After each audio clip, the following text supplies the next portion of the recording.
There's no feeling more intense than starting over. If you deleted your homework the day before it was due, as I have, or if you left your wallet at home, you have to go back after spending an hour in the commute. If you won some money at the casino and then put all your winnings on red but it came up black. If you got your best shirt dry cleaned before a wedding and then immediately dropped food on it. If you won an argument with a friend and then later discovered that they just returned to their original view. Starting over is harder than starting up. If you're not ready for that, like if you've already had a bad day, then what you're about to go through might be too much. Feel free to go away and come back. I'll be here. Alright, thanks for coming with me on this trip. I'll understand if you have to take a break at any point. Just find a safe place to stop and quit the game. Don't worry, I'll save your progress, always, even your mistakes. This game is a homage to a free game that came out in 2002, titled Sexy Hiking.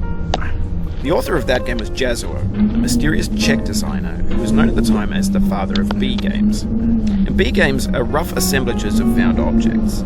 Designers slap them together very quickly and freely, and they're often too rough and unfriendly to gain much of a following. They're built more for the joy of building them than as polished products.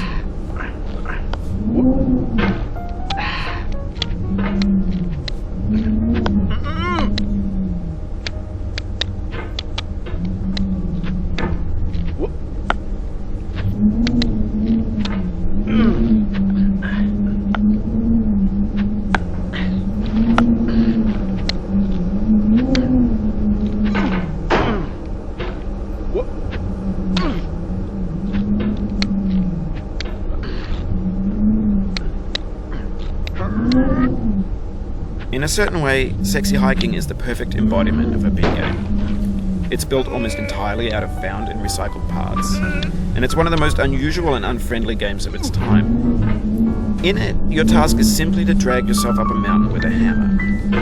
And that act of climbing, in the digital world or in real life, has certain essential properties that give the game its flavor. No amount of forward progress is guaranteed. Some cliffs are too sheer or too slippery, and the player is constantly, unremittingly in danger of falling and losing grip. Anyway, when you start Sexy Hiking, you're standing next to this dead tree that blocks the way to the entire rest of the game. It might take you an hour to get over that tree, and a lot of people never got past it. You prod and you poke at it, exploring the limits of your reach and your strength, trying to find a way up and over. And there's a sense of truth in that lack of compromise. Most obstacles in video game worlds are fake. You can be completely confident in your ability to get through them once you have the correct method or the correct equipment or just by spending enough time. In that sense, every pixelated obstacle in Sexy Hiking is real. The obstacles in Sexy Hiking are unyielding, and that makes the game uniquely frustrating.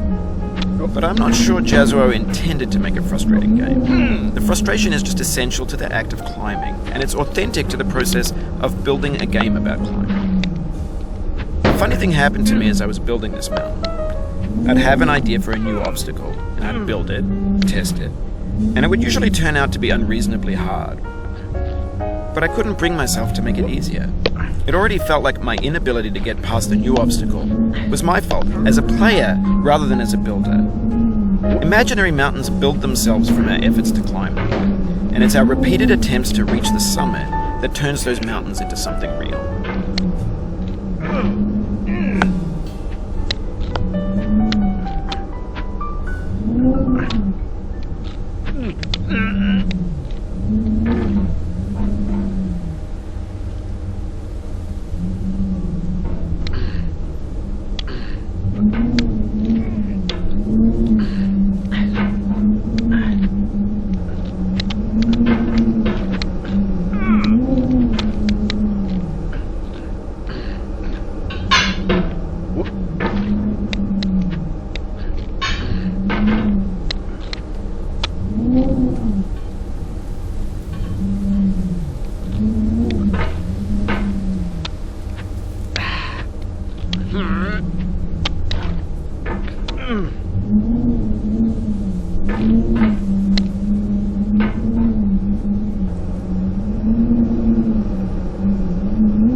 just lost a lot of progress. That's a deep frustration.